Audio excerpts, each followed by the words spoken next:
intervenants de la conférence de me rejoindre, s'il vous plaît, sur scène. On va commencer, on va parler de pièces de réemploi. Si ça vous intéresse, venez me rejoindre, les intervenants. Si ça ne vous intéresse pas, vous pouvez rentrer chez vous. Mais non, je ne vous le conseille pas. Installez-vous. Écoute, mets-toi ici, comme ça. Bonjour, ça va? Ouais. On s'est vu. Alors, il manque Kestutis et Stéphane. Il nous manque 2 intervenants. Est-ce que Kestutis Brugis est parmi nous?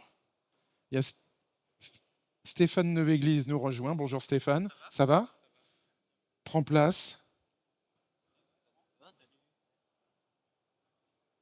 Et le seul anglophone de la conférence n'est pas encore là. Alors on patiente encore 1 minute peut-être.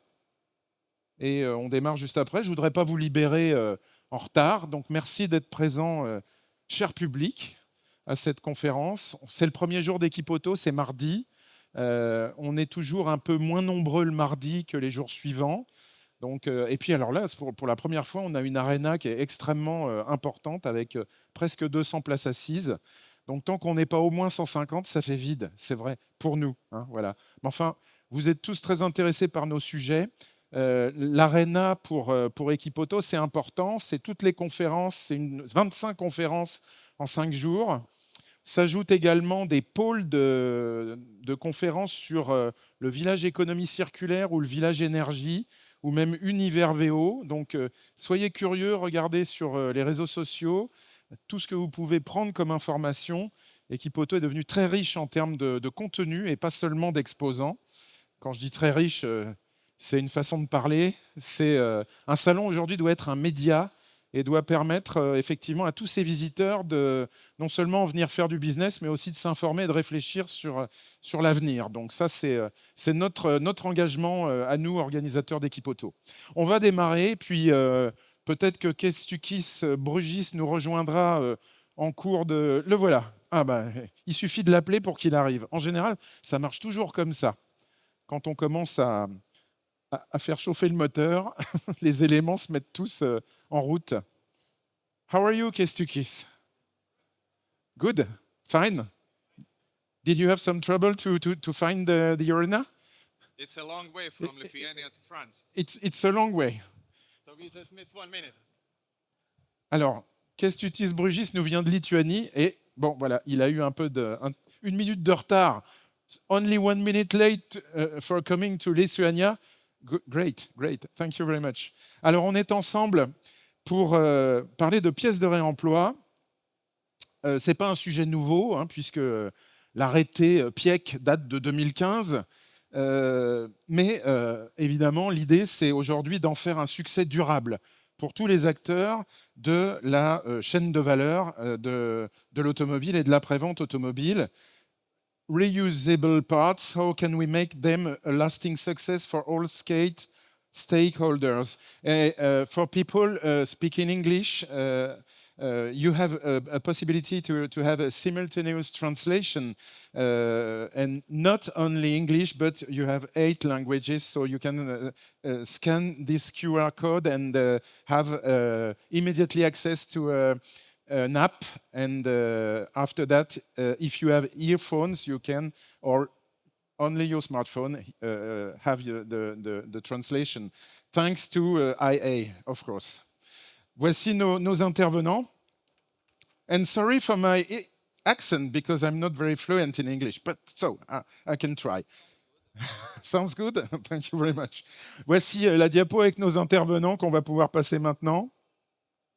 Alors, de gauche à droite, je ne vais pas prendre l'ordre de la diapo, mais l'ordre sur scène. Donc, Kestutis Brugis, responsable du développement commercial au Voco. Thanks to be here again. À côté de vous, Pierre Largillier, directeur général de Careco. Puis, Johan Renaud, président de GPA. Déjà président? C'est fou quand même. Bon, je vous souhaite une longue stabilité à ce poste. Au moins 2 septennats. À côté de vous, Laurent Assis-Arantès, président également d'Opisto, puis Stéphane Neuve-Église, président d'Alpha Scali. Ça fait beaucoup de présidents quand même, hein, aujourd'hui. C'est quasiment que ça. Voilà. Bon. On va commencer avec vous, Kestutis, pour que vous puissiez présenter Ovoko, parce que c'est un nouvel entrant sur le marché. On va entendre en anglais ce que Kestutis peut nous dire, et puis j'essaierai de faire une traduction rapide. Kestutis, Ovoko is a Lithuanian platform, as you said. You are developing as a platform for managing and selling used car parts. It operates mainly in Europe, 17 countries, I think so. Yes, correct. So could you present us the project and the philosophy? Okay, so in general, the project, the marketplace itself, is started like more than 10 years ago with our co-founder Justinas. As of today, we are operating from 17 different supply countries. This means like recyclers. And in terms of buyers, we are operating in 25 European countries. Everything that's inside the European Union, we are operating over here. As of today, we are uniting more than 5,500 sellers, used car part sellers only, no physical persons, only business entities and recyclers. Yeah, this is probably one major thing, probably what we should also mention. Ovoko is probably one of the biggest in terms of used car parts assortment today in the market. So once we have connected everything, we can now offer for any buyer to capability to find any part he's looking for. How many professional buyers?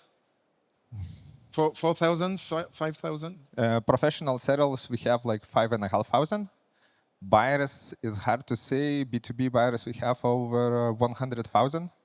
So some buy 1, 2, 3 parts, other buy on daily basis. We have huge companies from France like Sociodep, who's like buying constantly, and is one of our biggest buyers actually every month.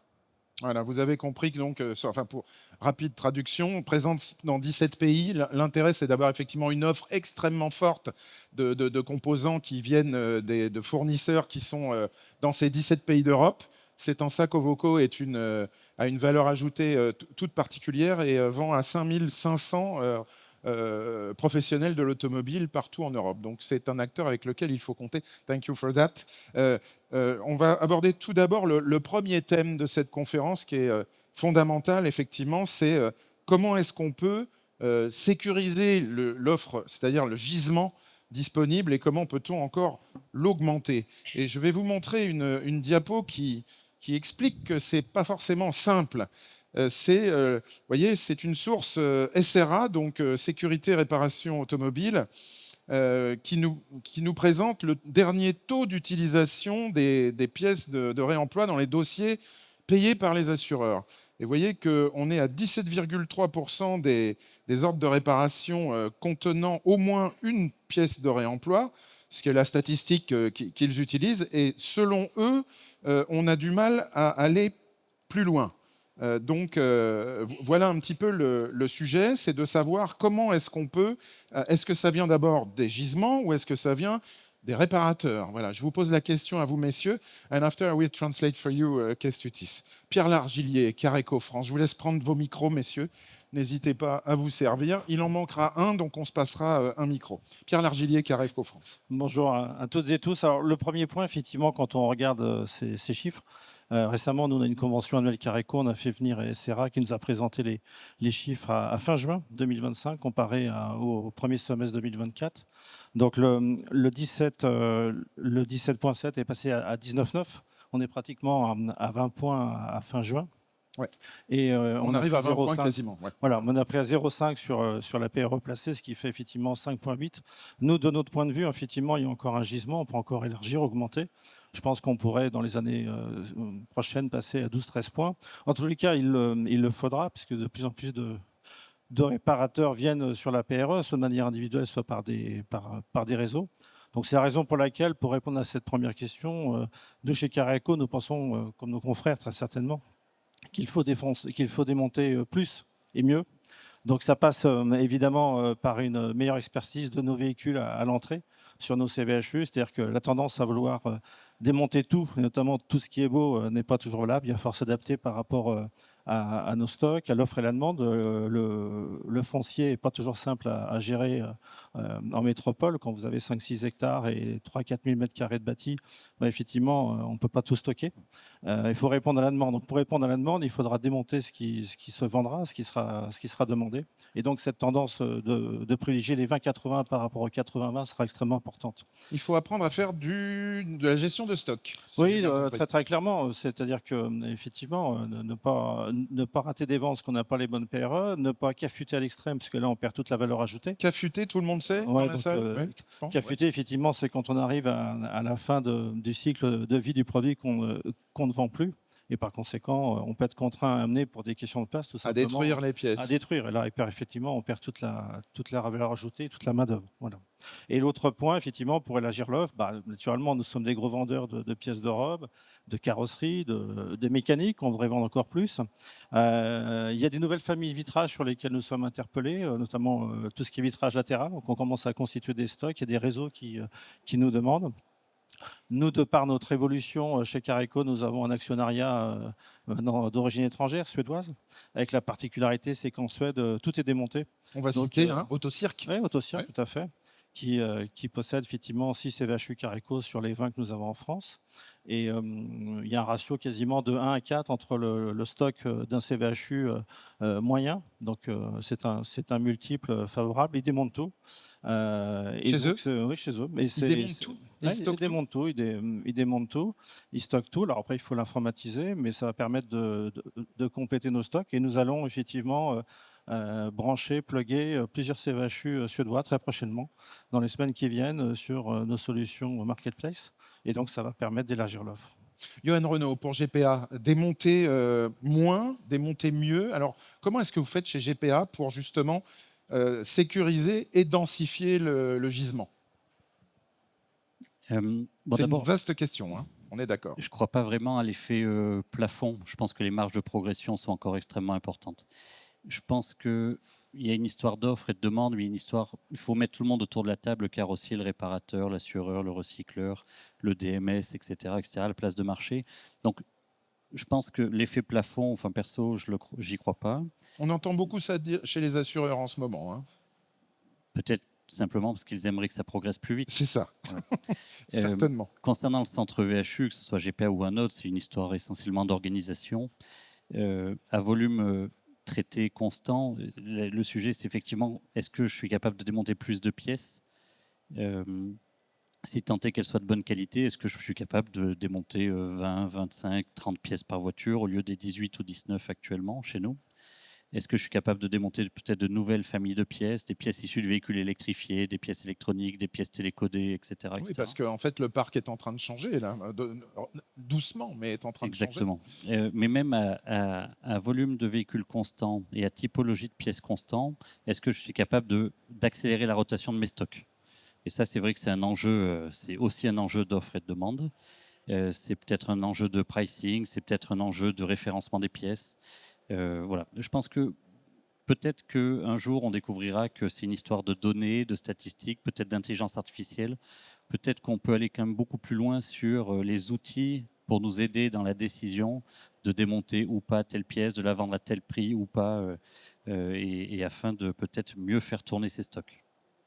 Oui, avoir une logique de distribution. Laurent Siarantès, je vous passe la parole.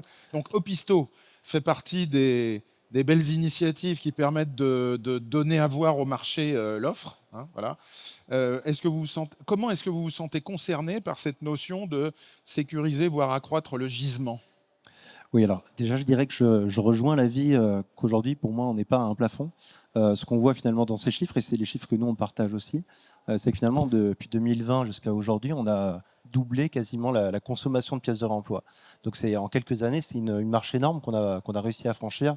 On parle depuis des années de 3% de part de marché de pièces de réemploi, aujourd'hui de 5%.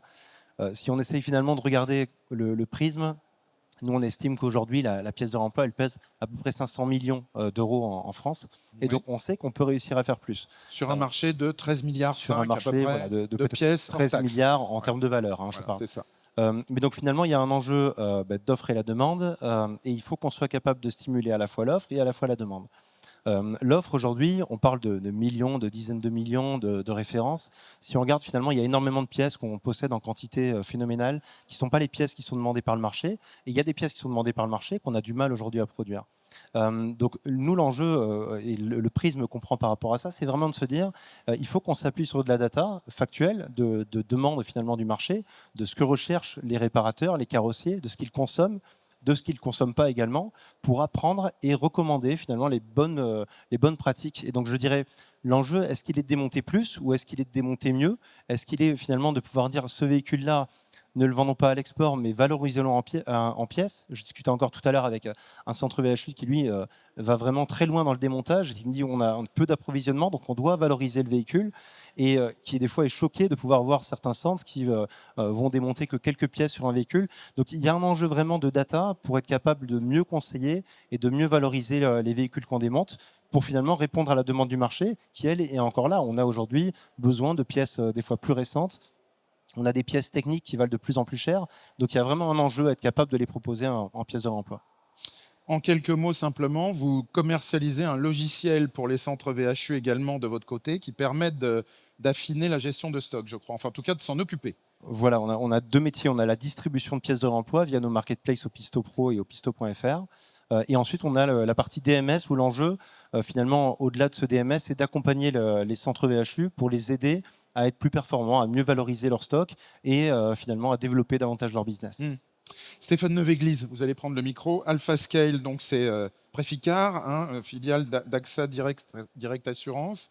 De votre côté, vous avez intégré la PRE évidemment dans l'offre qui est proposée au monde des carrossiers. Qu'est-ce que ça donne? Est-ce qu'on plafonne? Est-ce que vous êtes d'accord avec ces stats et comment aller plus loin?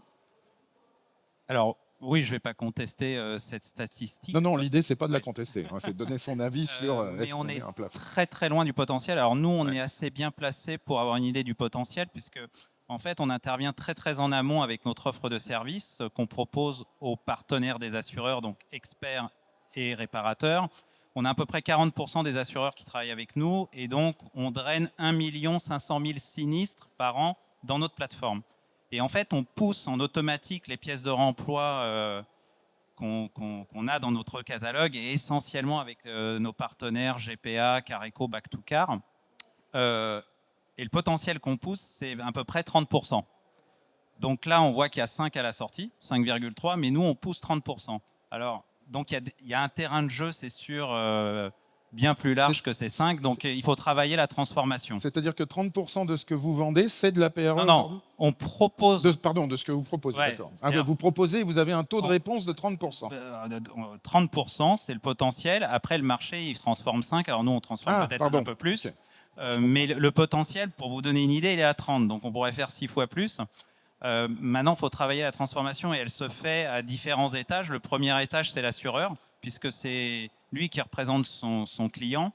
Donc l'assureur, il a un rôle à jouer. Bien évidemment, il pourrait lancer des produits verts et il commence à le faire. Certains assureurs lancent des produits verts, donc ils proposent à leurs clients de souscrire des assurances dans la police d'assurance, il y a l'utilisation de pièces de réemploi. Donc ça, c'est sûr, ça favorise leur utilisation, mais tous les assureurs ne le font pas. Donc ça, c'est un premier levier. Ensuite, je dirais le deuxième levier, alors bon, il y a le client aussi, hein, parce qu'il y a une loi. Il y a une loi qui fait que... On va en parler après ça. Ouais, il y a une loi qui fait que le réparateur doit proposer à son client l'utilisation de pièces de réemploi, mais il n'est pas obligé d'accepter. Donc il y a aussi ce filtre-là. Et ensuite, le deuxième, et pas des moindres, c'est le réparateur. Il faut que le réparateur il ait une offre de qualité. Okay. Donc moi, je pense qu'il faut aussi tirer vers le haut la qualité de ces pièces de réemploi, comme GPA, Back2Car s'oeuvre à le faire. Franchement, nous... et même Careco, d'ailleurs, n'ayons pas peur des mots. Nous, avec ces trois... oui, Careco également. Non, mais on a trois gros partenaires et on fait plus de la moitié de nos volumes avec ces trois partenaires. Et les réparateurs sont très friands de ces offres-là parce que c'est des offres qui proposent de la qualité de pièces, de la qualité de service, c'est bien emballé. Oui, l'offre a énormément évolué, il faut exactement, et il n'y a pas de surprise et on peut proposer aussi des retours sous 15 jours, etc. si la pièce ne convient pas. Donc on tend vers une offre comme de la pièce neuve. Et donc ça, le réparateur en est très friand. En tout Donc, cas, vers une offre bien distribuée, Ouais. voilà, bien Après, proposée. on peut Je vais poser- augmenter, pardon, je vais on peut poser la augmenter l'offre disponible, hein, comme vous le disiez, on peut démonter un peu plus, etc. Mais on a déjà un beau terrain de jeu et je pense qu'on peut On peut encore l'améliorer. progresser. A question for you, Kestutis. The used car spare parts are developed strongly. According to SERA, this figure shows us that a limit is reached very quickly for the insurance. Insurers say that sailing seems to have been reached at about 17 or 20% of repair files containing at least one used car spare parts. Have we already reached the limit of what the used car spare parts deposit can produce, or no for you? For us, I would say no, because I know this graph actually very good correlating with Ovoko entry into France market. So last 3 years, Ovoko is quite actively in the France market, and it's not a secret, it's like one of our focus markets. So we already sold over here last 12 months over 700,000 parts. As from French perspective, what I see, there are a few limitations that we also see some trends across other countries. So first thing, not all the dismantlers are digitizing all the inventory, yes? Probably Lorraine will confirm this, that more or less only 50% of French recyclers right now are digitizing the item. So this is first thing, what could be improved. More and more recyclers should be dismantling parts. Second thing, French dismantlers are actually taking not so many parts per car. What we noticed is around 15 to 20 parts per car. If we compare to Scandinavia, where we are also quite active right now, so over there we are taking 50, 60 car parts per one car. If you compare Baltics, where we started all the business, so over there we have examples where people take up to 1,000 different parts per car. So what does it mean? So once it's put it outside on the market, and you see all the visibility, all the insurance companies can actually come and find all these parts. Another thing that is super important for all the dismantling industry, yes. So if we want to increase dismantling numbers of parts, what we should do and what we should get with all sector industry, it's more data about what kind of parts are needed for all insurance cases, what models, what parts, and so on and so forth. And the first, probably most important thing, what we see, since Ovoko is quite successful in French market, I highly believe that from French perspective, only trying to mostly source the parts from France itself, it's impossible.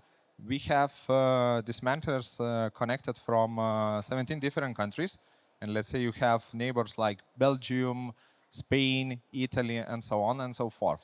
Over there is a lot of stock that could be easily used over here for an increase these numbers even more.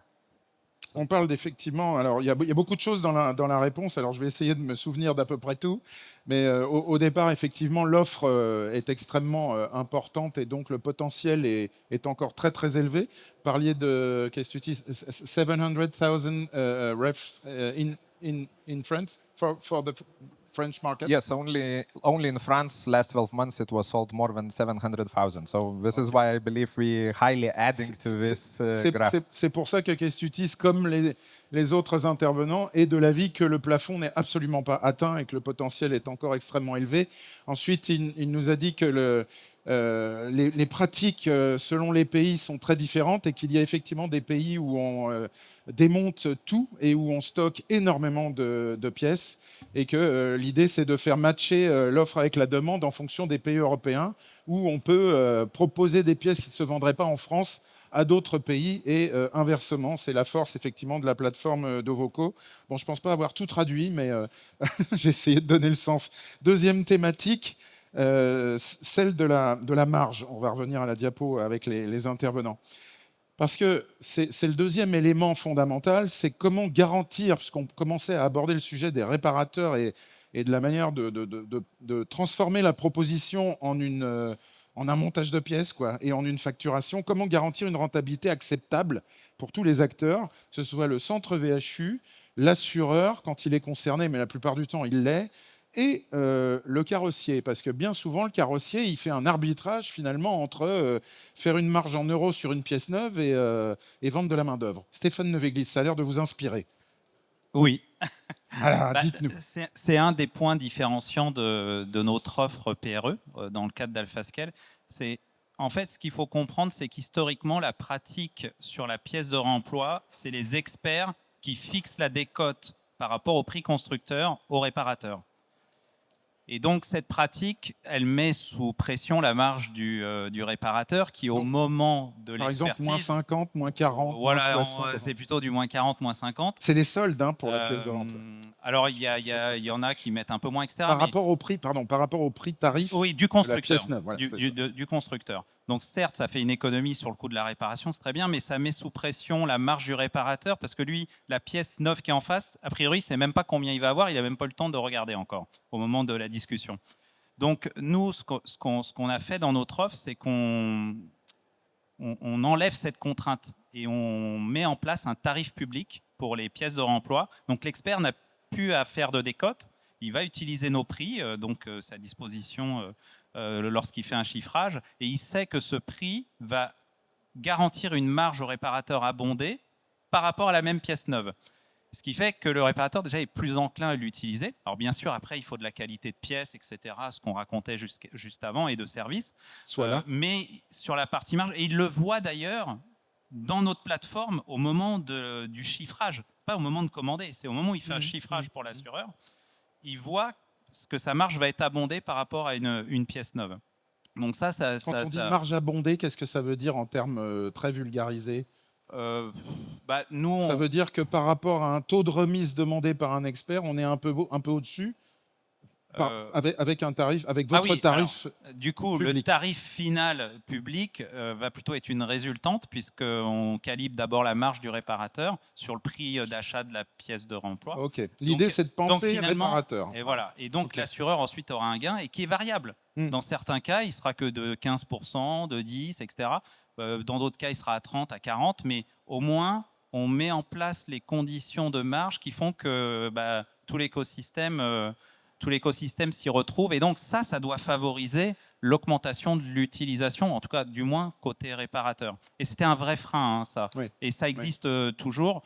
Donc nous, c'est vraiment notre élément différenciant. C'est bien la marge, effectivement, en euros qui est un frein. Pierre Largillier pour Careco, qu'est-ce que ça vous inspire ? Non pas ce que vient de dire Stéphane Neveglis, mais l'idée de permettre une rentabilité acceptable pour tout le monde. Quelle est votre contribution à ça ? Ce que dit Stéphane est intéressant parce que nous travaillons avec AlphaScale depuis janvier 24. Nous en sommes très satisfaits.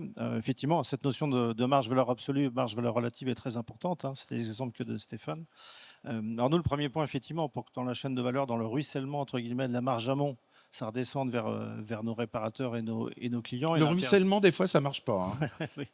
Je suis désolé de faire des allusions, mais... C'est vrai. Mais clairement, effectivement, dans la chaîne de valeur, faut que ça descende de nous, CVHU, qui devons gagner de l'argent. Alors la bonne nouvelle, c'est que effectivement, le métier s'est fortement digitalisé toutes ces dernières années. Tout le monde le constate. Donc les ventes en comptoir ont basculé sur le digital. C'est des croissances à deux chiffres qui ne doivent pas nous endormir, nous amener à travailler donc notre productivité. Mais par contre, tous ces gains nous permettent effectivement de rétrocéder. De rétrocéder une part, d'asseoir et de contrecarrer tous nos coûts fixes. Et ça nous amène donc des leviers intéressants. L'autre point pour nous en tant que CVHU, c'est développer également nos propres marketplaces. C'est-à-dire que nous, on a chez Careco j'ai pas compris. nos propres marketplaces. Oui, on a Careco.fr en B2C et Careco.pro en B2B qui ont été refaits à neuf en termes de noyaux, d'ergonomie en début d'année, qui fonctionnent très bien. Et ensuite, de laisser nos CVHU aller vers des solutions tierces. On a par exemple des CVHU très heureux de travailler avec les outils Opisto. Ça fonctionne très bien. On a interfacé nos stocks grâce au travail qui a été fait par Opisto. D'aller sur des solutions tierces. Donc, je citais effectivement AlphaScale. On verra demain à Carocity ce que ça pourra donner. Et donc, c'est un point important. Je ne l'ai pas évoqué tout à l'heure, mais j'en profite pour le dire. Et il ne faudra pas non plus privatiser les stocks. Ça, c'est une tentation qui puisse exister, c'est-à-dire chercher à privatiser les stocks. Il faut travailler avec le plus grand nombre, démocratiser. C'est ce qui nous permettra d'augmenter nos taux de pénétration, puisque le risque de la privatisation, c'est de créer des clubs privés et de fermer effectivement des accès, voire d'inflater des prix de vente. Donc ça, c'est très important. Il faut démocratiser. Qui pourrait privatiser? On peut être tenté à l'amont sur des véhicules. En amont. Oui, Et puis, donc, on pointe les constructeurs automobiles quand on dit ça. Oui, c'est entre ça autres, mais assureurs également. Assureurs aussi, Mais ouais. aujourd'hui, le marché n'est pas mature, donc il faut le démocratiser. Il faut que l'offre et la loi de la concurrence s'exerce. Et il faut que les réparateurs qui sont en acquisition gagnent la confiance par une capacité d'accès à toutes les offres. Et enfin, le point important, nous, dans notre métier CVHU, c'est le pricing dynamique. Le temps est désormais révolu où on démontait, on informatisait et on positionnait un prix, on stockait au mieux et on ressortait la pièce au bout de 3 de 5 ans et voire avant si tout va bien. Et il faut évidemment avoir une politique de prix dynamique qui nous permette dans le temps de la faire évoluer en fonction de l'offre et la demande et surtout le cycle de vie des pièces à remplacer. Johan Renaud, pour garantir un niveau de marge acceptable à tout le monde, que faut-il faire? Bon, ça a été dit, il faut effectivement que les prix soient adaptés pour maintenir la marge en numéraire du carrossier, mais ça, bon, c'est plus un sujet, on l'a tous en tête. Ouais. Par contre, j'invite tout le monde à réfléchir à un autre sujet qui est peut-être la marge du centre VHU. C'est-à-dire que les voitures, on a plutôt tendance à les payer de plus en plus cher. Ouais. Dedans, il y a de plus en plus de véhicules électrifiés qui nous coûtent de plus en plus cher à traiter. La main-d'œuvre, globalement, c'est un truc qui coûte de plus en plus cher. Nos usines qu'on a plutôt industrialisées, structurées, coûtent extrêmement cher à construire, à opérer. Vos investissements. Jusqu'à présent, on regardait la marge du carrossier, on regardait notre chiffre d'affaires. Bon, si on commence à regarder notre propre marge et comment désormais les mises sous tension, si d'autant plus on regarde la commission qu'on doit verser à Opisto, à Alphascale, à Ovoco ou à d'autres, c'est vrai qu'à la fin, on est un peu sous pression. C'est-à-dire que ça, c'est dit. Jusqu'à présent, on s'est beaucoup concentré sur des prix de vente adaptés pour que le carrossier maintienne sa marge. OK. Demain, ça vaudra le coup de commencer à regarder si nous, on maintient nos marges. Intéressant aussi, comme manière de voir, c'est vrai. Une bonne manière. Question for you, Kestutis. The price increases of the used spare parts are a reality today. Is it the same for you as you see, and how are price actually formed? So actually pricing is formed from many different angles. Each of a supplier, like recycler, has its own methodology, yes. But major factor what of each recycler the price is determined, it's his cost base and how much money he can make from one car. So if he's going to take more car parts per one car, so he can increase actually like return on investment on one car. So this means he can sell more parts. This means he can lower the prices because he's gonna recoup the margin itself that he's expecting for. Yes. Other thing is naturally you have to, like from recycler side, increase the sales channels, and you have to distribute as wide as you can. From our perspective, once we started expanding Europe, we saw that majority of all the sellers actually only selling in local markets. So this means French mostly sell to France. Onovoco is like a little bit different. Mostly are selling cross-border. What does it mean? It expands their business. This increase their revenue, and this can cut. This way, we can like lower the prices for local markets. As from buyer side or a professional repair shop or for insurance cases, yes, what I believe what we need to have to lower the prices in general, so we have to have like bigger choice.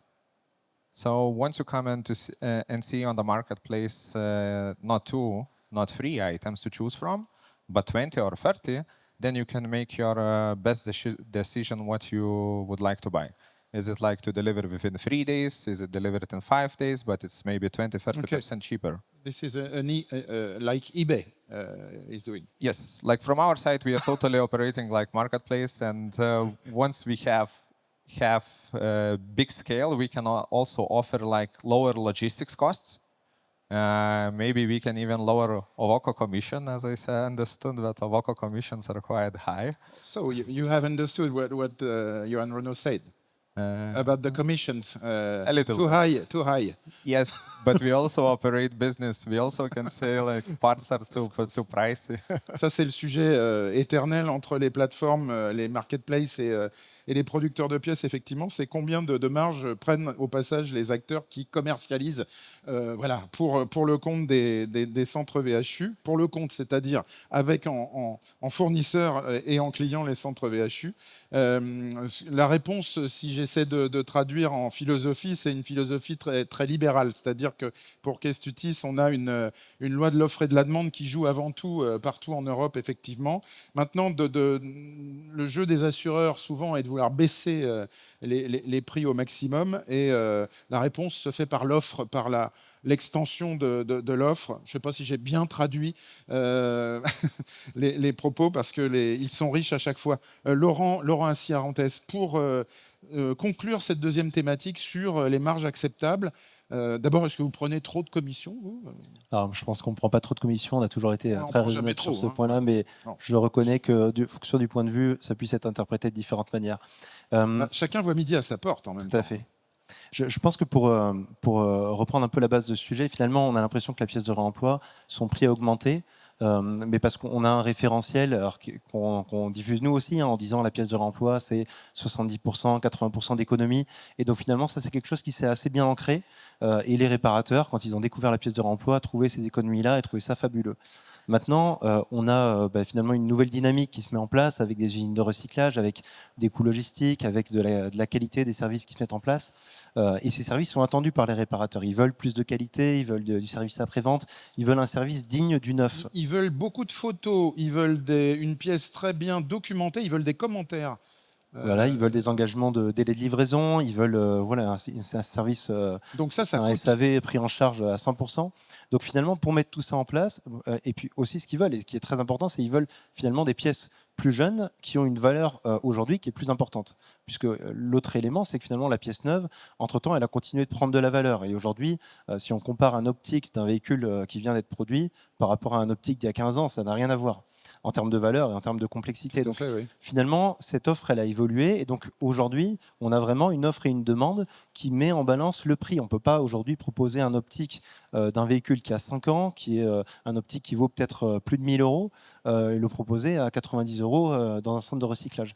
Donc on est obligé d'avoir cette logique de prix dynamique. Je rejoins tout à fait C'est ça. l'esprit, et c'est vraiment dans cette optique-là qu'on s'inscrit.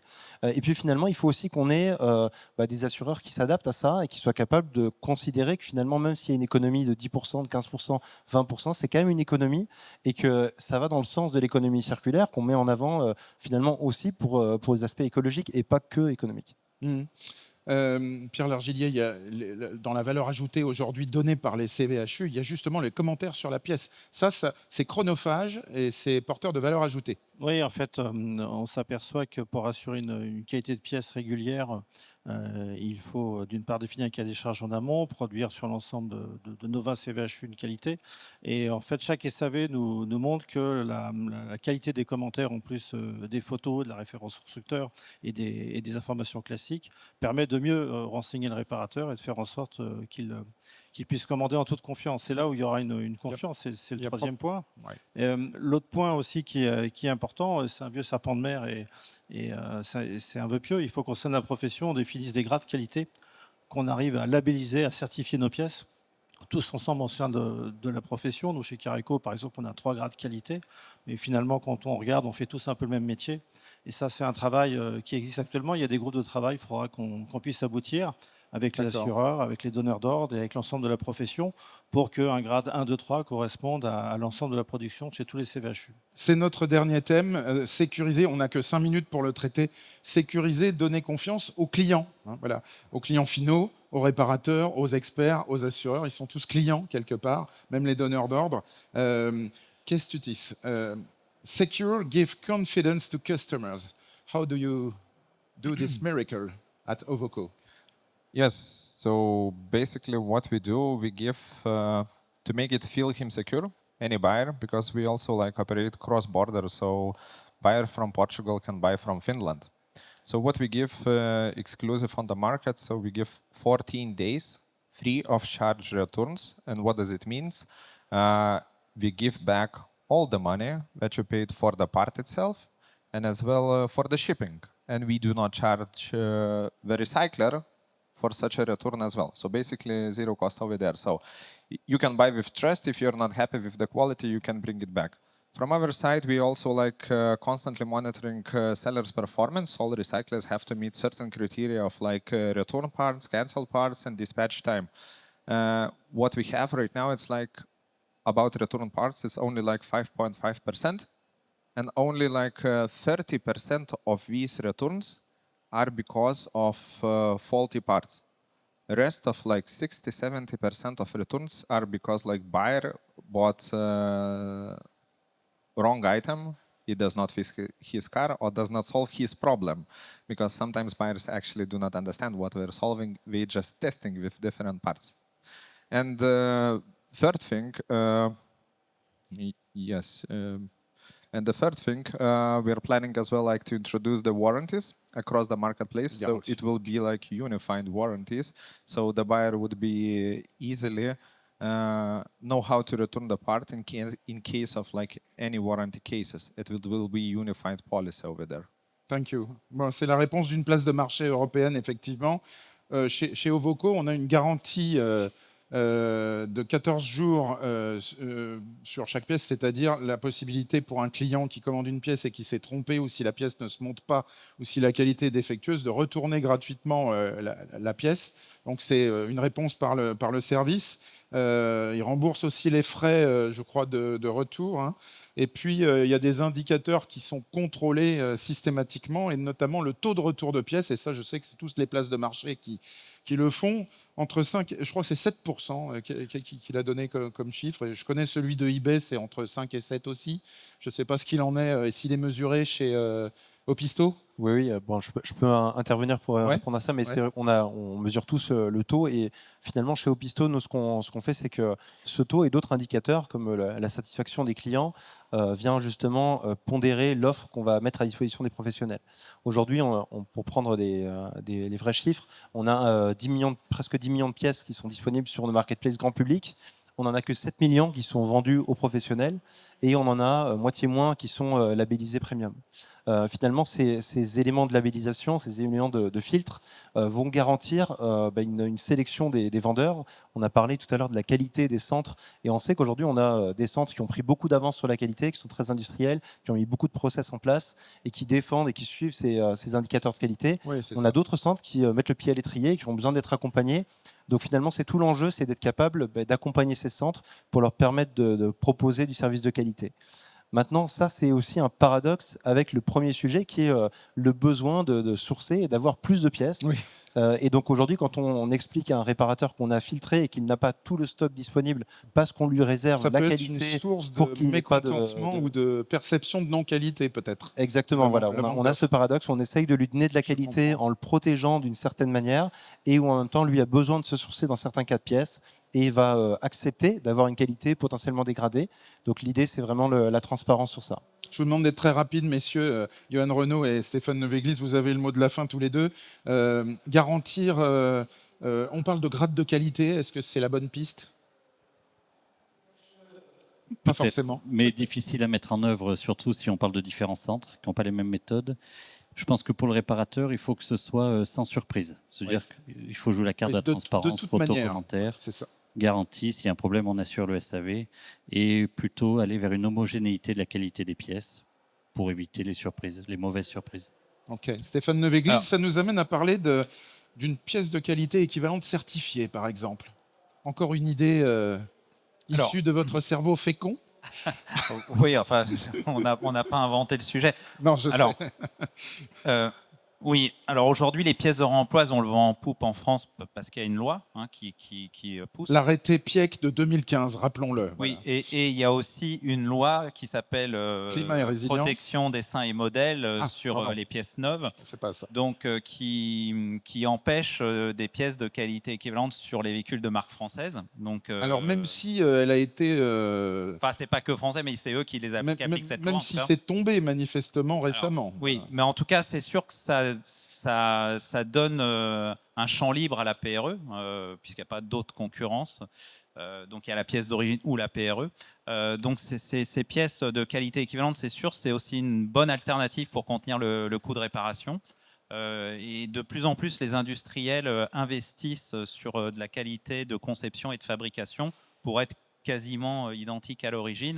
Et il y a même des laboratoires spécialisés qui certifient les pièces. Donc nous, on s'appuie que là-dessus, qui garantissent que la pièce, à la fois, elle est conçue, la matière, etc., et l'ajustement des pièces au montage est identique à l'origine. Donc c'est sûr, c'est une alternative. Mais je reviens quand même sur ce que disait Johan pour tirer la qualité vers... Enfin, il faut qu'on tire la qualité vers le haut. Et il y a encore beaucoup trop de diversité dans la pièce de réemploi. Donc je pense que des sociétés comme GPA, Back2Car, aussi Car Eco, ils montrent la voie. Je pense qu'il va y avoir une concentration, à mon avis. Oui, il faut vraiment qu'on aille vers la qualité. Alors certes, c'est un prix, on en parlait avant, donc ça va être un peu plus cher, mais au moins ça répond à toutes les attentes des acteurs de la réparation pour pouvoir servir le client du mieux possible à la fin, quoi. Merci messieurs d'avoir pris part à cette conférence. On peut applaudir nos intervenants. Merci à vous, public, d'avoir écouté religieusement ces propos sur l'évolution de la PRE. Thank you, Kestutis, and have a great show here in Equipoto. Très bon salon à tous, et puis on vous laisse visiter l'ensemble des exposants.